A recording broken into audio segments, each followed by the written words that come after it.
Do you have any spare time? Not exactly. So without further ado, I'd like to introduce our newly elected Senator Fred Akshar.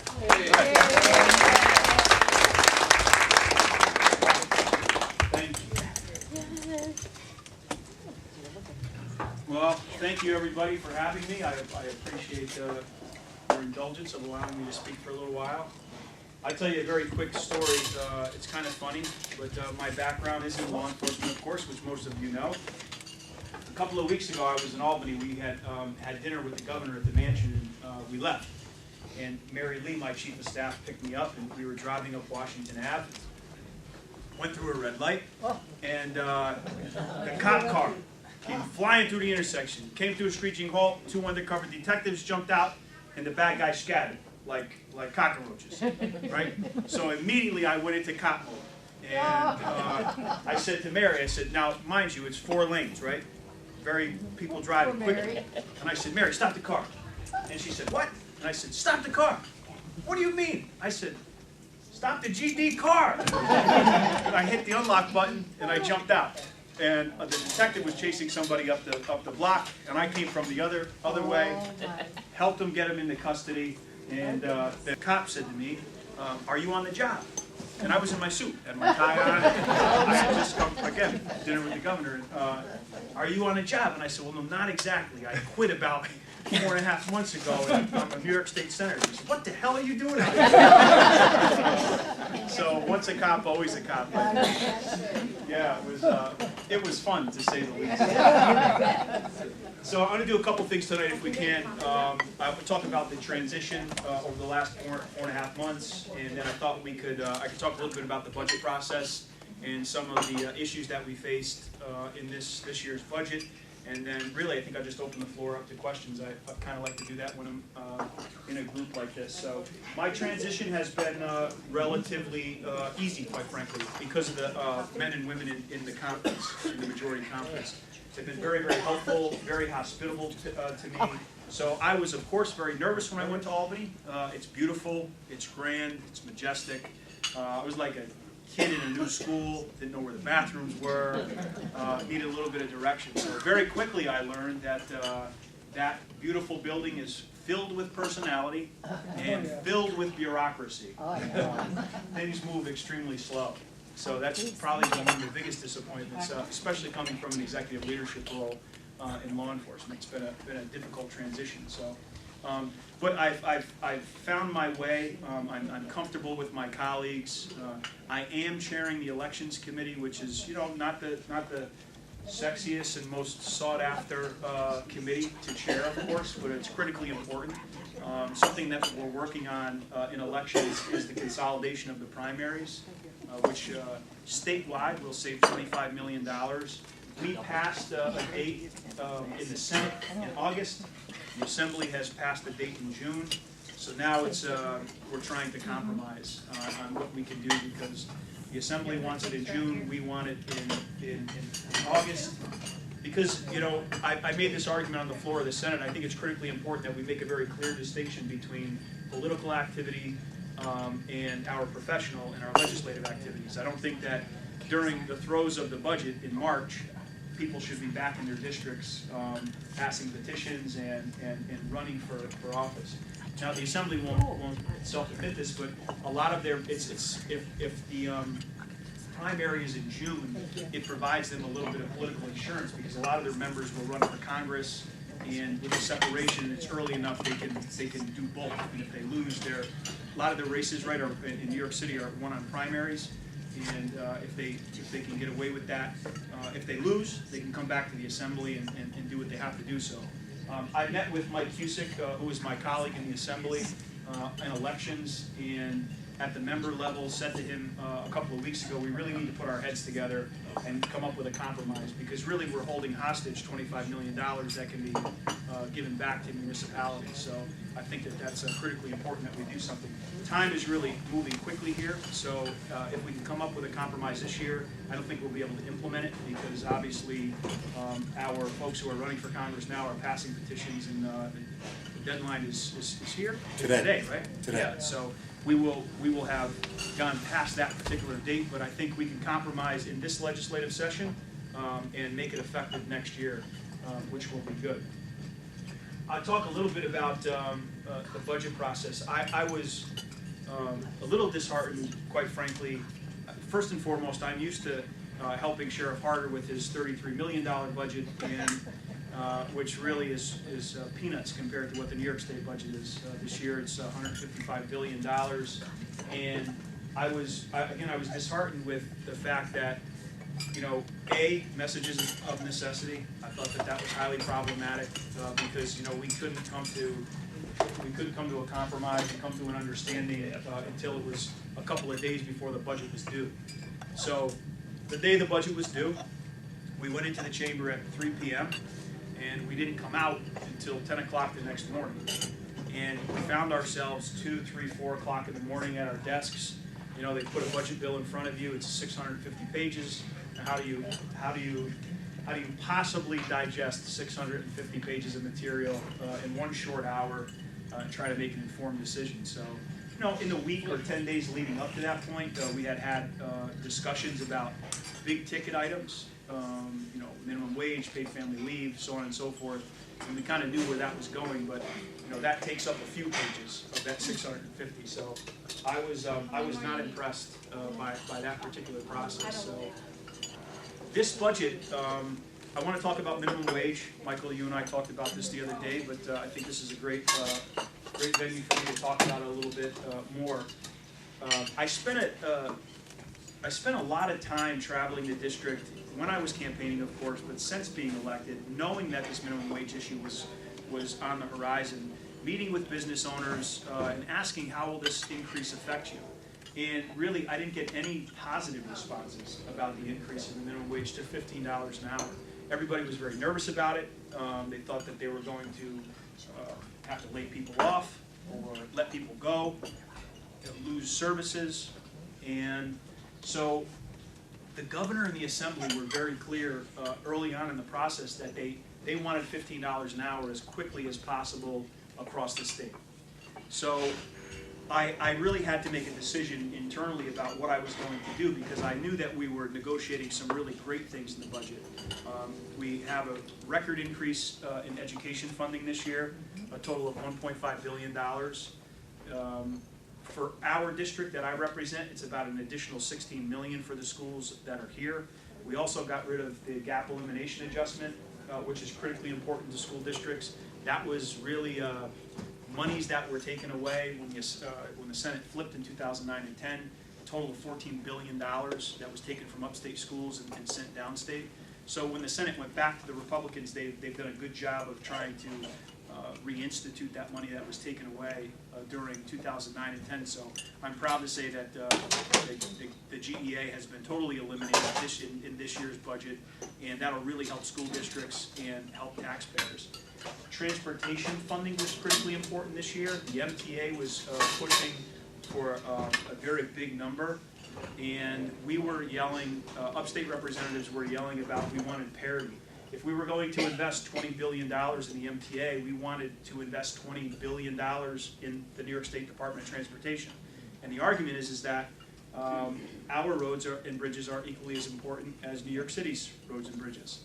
And if we were going to invest a certain amount in downstate, we wanted to make the same investment. So at the end of the day, the number is $27 billion over 5 years, and there was parity. So you know, that of course was critically important to us.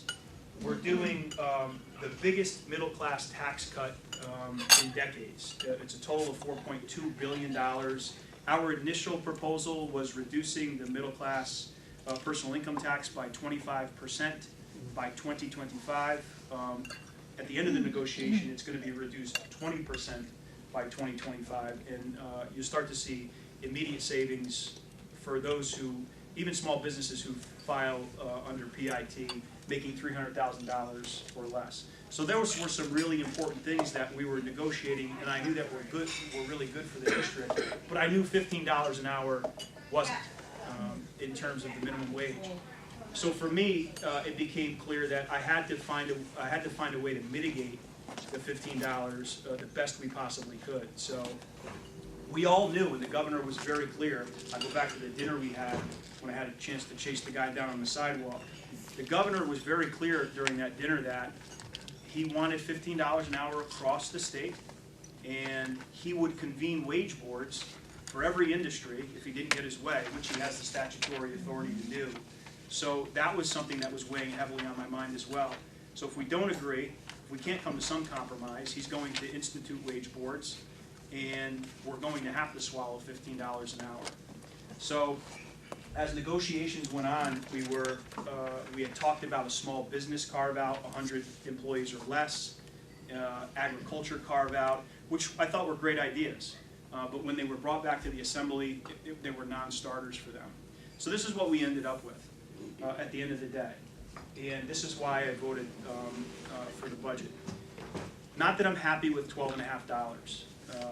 You know, we could talk about the business climate and such, but $12.50 to me over 4.5 years was much better than $15 an hour right away.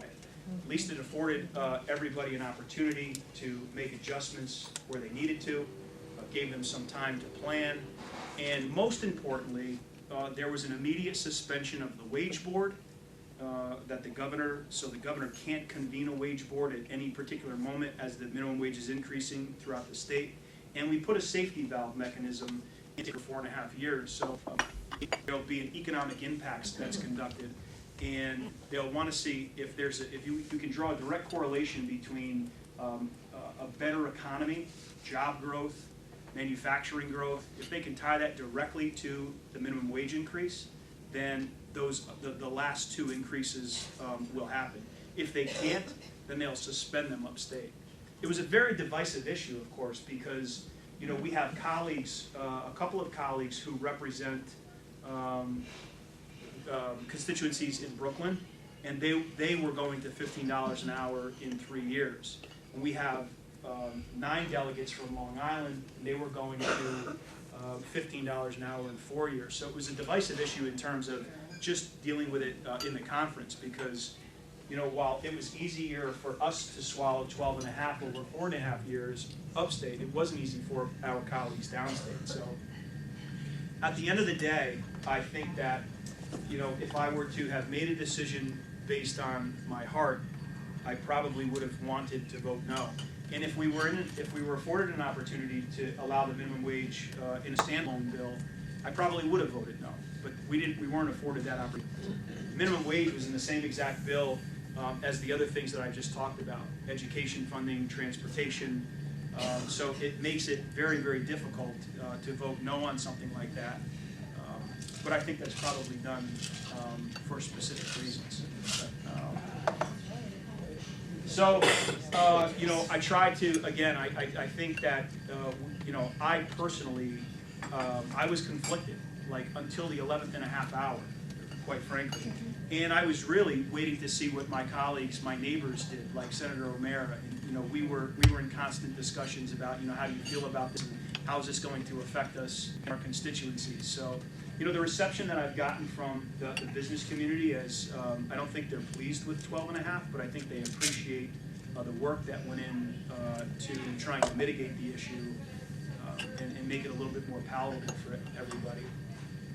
At the end of the day, unless we change the business in this state, I don't believe that $15 an hour or $12.50 an hour is going to change the economy and going to make things great.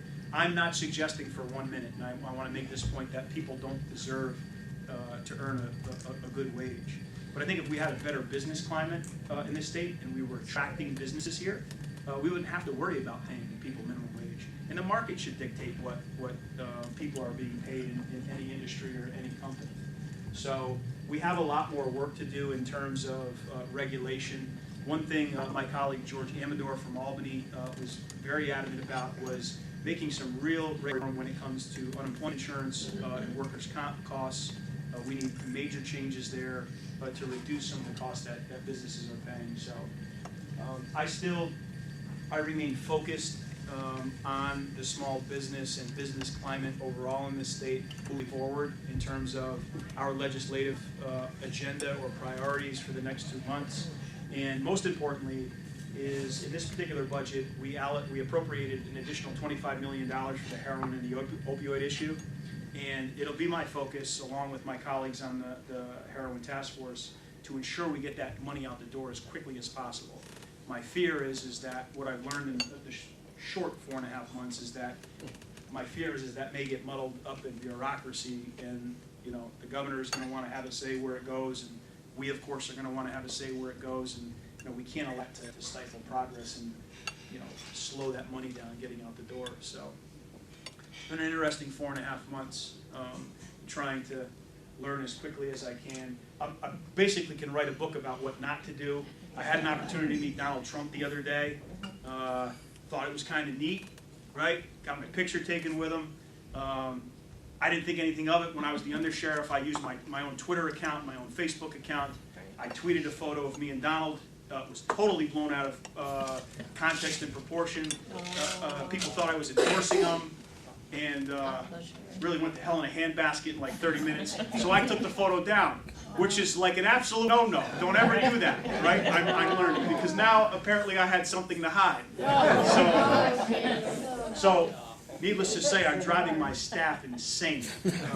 They don't want me to use my own social media stuff, and they would prefer to handle all that stuff. So I'm learning as quickly as I can, and I'll talk real quickly, and then we'll take some questions about our ground game and the work that we're doing back in the district. I said to a few folks, I'm always pleased when I go to Albany. I enjoy the work that we do there, but I'm got a much bigger smile on my face when I'm coming west, and I know I'm coming back to the district to be with the people who sent me. So we really have, since winning the election, really haven't slowed down much.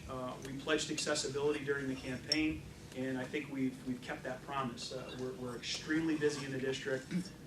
Again, I have a great staff, great support system, of course, that helps me with that. And I'm just trying to stay as busy as we possibly can, because again, we pledged accessibility, we pledged an open door policy, and we're trying to stick to that. So we're going to remain busy. I fully intend on running again. To date, there are no challengers. I would be okay if that didn't happen, but as I said to you guys earlier, if it does happen, I'm okay with that as well. I think if we continue to work hard and stick to our promises of being accessible, having an open door policy, and listening, I think we'll be fine. So we continue to work hard and continue to listen. So with that, is it okay if I take a couple questions if people have them? I know you have business to do, but I'm happy to take any question on any topic. I'm an open book. So, anybody? Okay, I'll ask them. Your Honor. I believe that the new budget is more than it was last year, is that correct? Yes, it increased by about, and I could be wrong, but it's under the 2% self-imposed spending cap. It's around 1.8, I think. Okay. And along with that, it sounds like you're going to reduce taxes, correct? Mm-hmm. Okay, how do you make up the difference? So there's monies that were saved. The governor, I just read a document today, the governor vetoed, I think, 210 line items in the budget. So, I think it's just, being as fiscally as conservative as we possibly can. Do you think that will? Yeah, I mean, I certainly hope so. I think it's good when we put more money back into people's pockets, so they can be more free to spend their own capital, and I think we do a service. There's some discussion about the millionaire's tax and the Assembly wanting to tax people who make above $1 million, not to allow that to sunset, or tax even further people who make $5 million and more. I don't think we're really in a position where we want to tax people just because more because they make more. I think I go back to my comments about the overall business climate. I think if we really paid attention to our over-regulation and over-taxation, if we could fix that problem, I truly believe that the market would control itself and would prosper.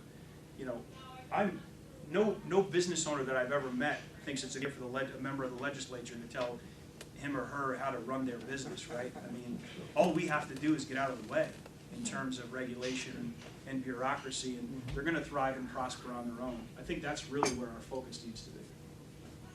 Oh, yeah. Yes, ma'am.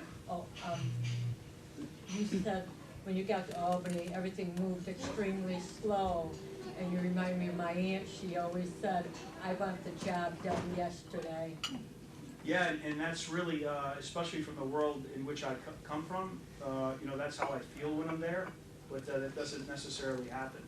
And it's difficult, I think, for folks that, people want results as well. I mean, I'm a guy who wants to produce tangible results, right? Things that we can see and touch and so on and so forth, and it just takes... If we could have everybody agree with us, when you get a group of people that don't agree with you, some agree with you, and then it's like you want to say, just smile and agree with me. Yeah, we have lots of meetings, and the only thing we accomplish is when we schedule the next meeting. So. Anybody else? Yeah, What is the consensus on if you're raising the minimum wage to 12 and a half? How do they feel that we're going to prosper by that? I don't understand that. Well, I think, I don't want to speak for the governor, but I think, the thought by the Senate minority and the Assembly majority and the governor is that we're lifting people up, right? Putting more money in people's pockets, but, I would argue against that because if we're, right, margins are so slim today, and it's not like people are making a ton of money because, again, we overtax and we overregulate.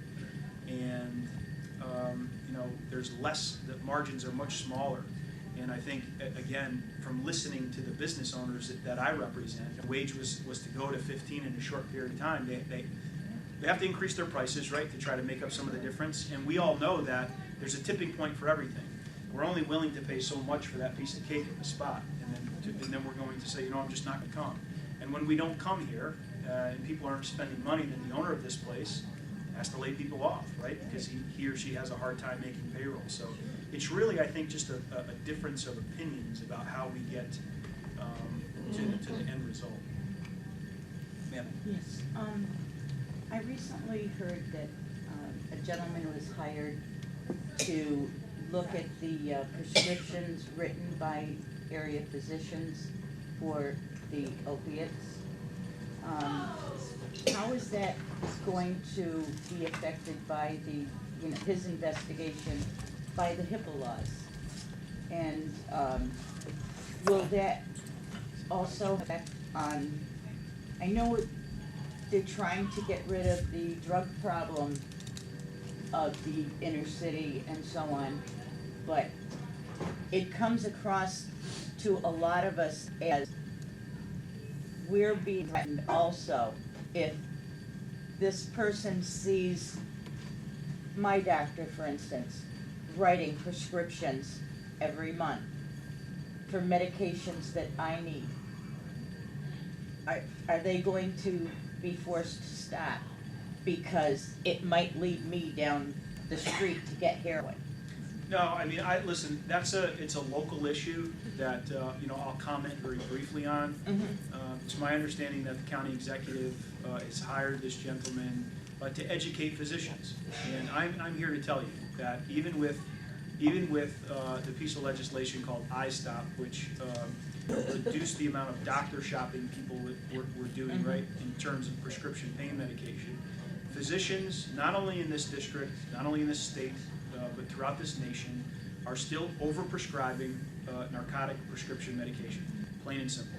And, you can talk to anyone who's addicted to heroin, and I would argue that 85% of those people who are addicted to heroin started this vicious cycle because they were prescribed narcotic pain medication and things got out of hand. So it's my understanding that this gentleman is going to try to help educate physicians, which we have to do. Well, I talk about education as one of the important tenets in dealing with the heroin issue, right?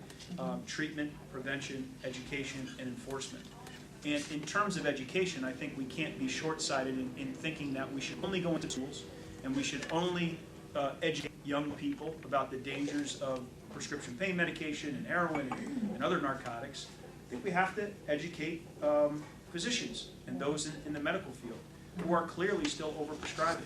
I don't have the numbers in front of me, but Art Johnson yesterday at our heroin roundtable Kate, do you remember the number?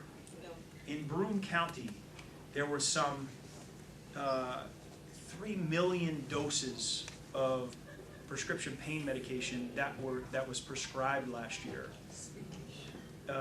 Just in terms of, I think, Medicaid patients, and that does not include private insurance or private paying. The number could be so much higher if you added everything up.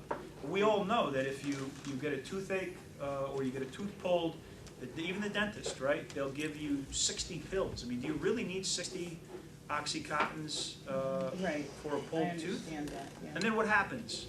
We don't get rid of them, right? We don't shed the med, as they say.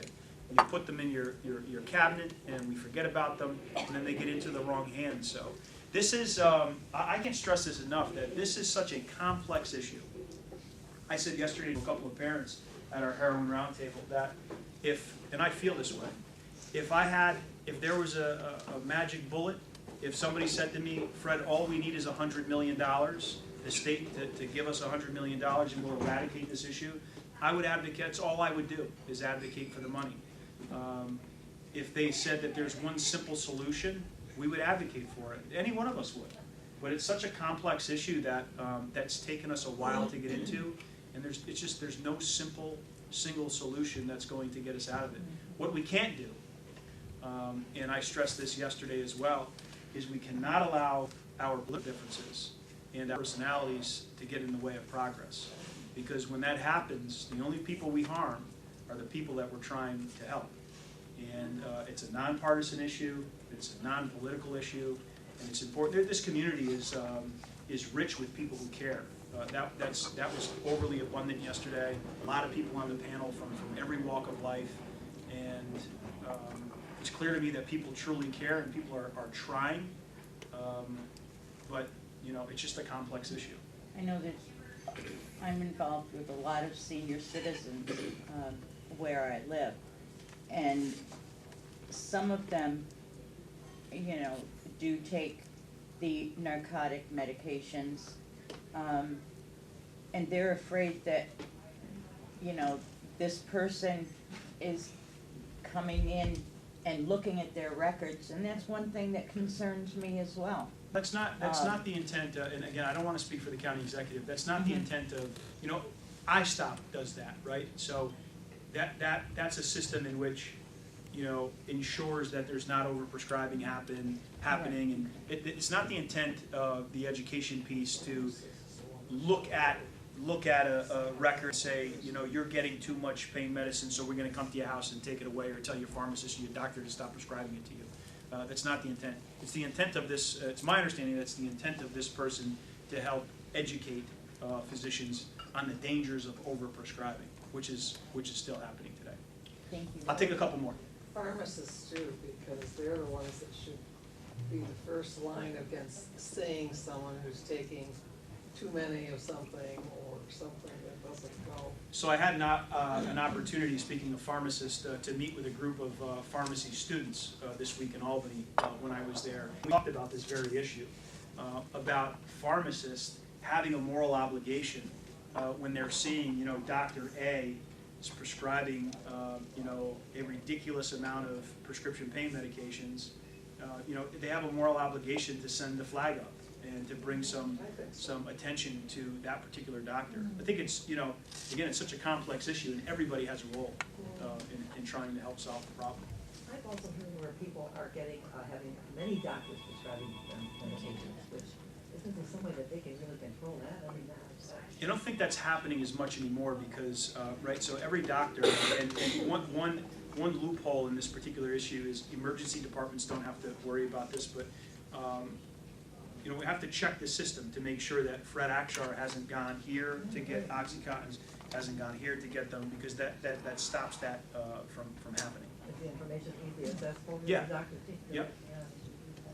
Yes, ma'am. I do have a question about, I work for Broome Developmental Center and the Psych Center, and I understand the need for rehab for opium and heroin, but I also understand the needs for mental illness help. And it seems to be like a biggest concern to me and my husband a lot.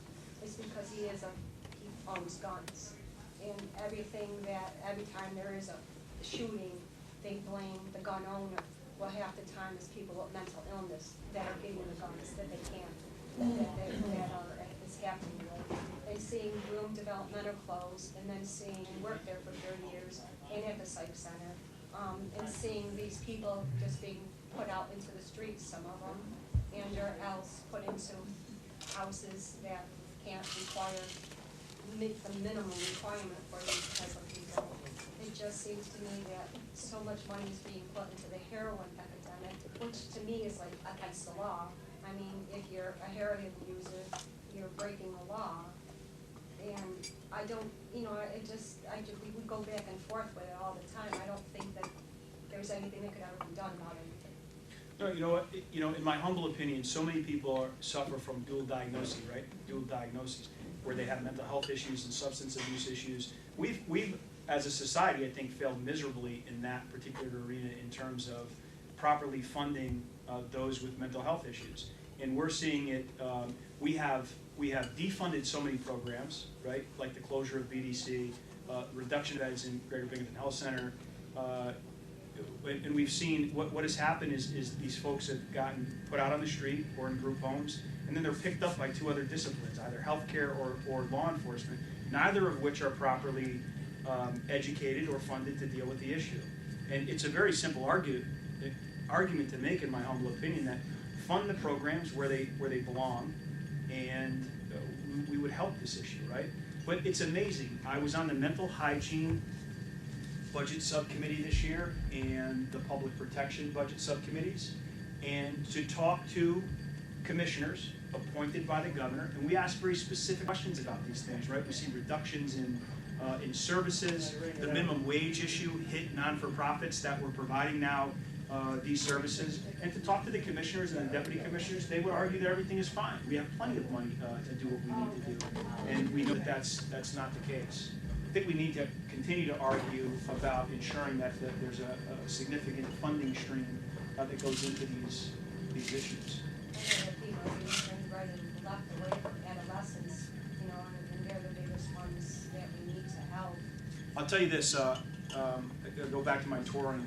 Last week I toured Greater Binghamton Health Center, and they have a very strong and robust adolescent program. And I was with Commissioner Sullivan. She came down from Albany, and we did the tour together. And while there's been a major reduction in bed space in terms of adult services at Greater Binghamton, the adolescent unit is robust. There's 16 inpatient beds, and then they serve about 300 outpatient children. So that program is there to stay, and I'm told by the commissioner that there's nothing to worry about there. Well, it seemed like it was a trade-off, they did both, either the psych center was closing, and that particular reason was sent for Broome Developmental, and then they came back and said, well, we'll keep this, but we're gonna close it. So it just seemed like it was a trade-off, one for the other type deal. Yeah, so now, I mean, in my mindset, in terms of Broome Developmental, it's incumbent upon, I think, elected officials to ensure that the folks that are being put out into the community are being treated properly, and they're getting the services that they need. And if they're not, I think that's when the legislature has to. Deborah, I'll take, that's the last one, okay? If you could just describe your best day in either Binghamton or Albany, and what has been your most disappointing moment in your 100+ days so far?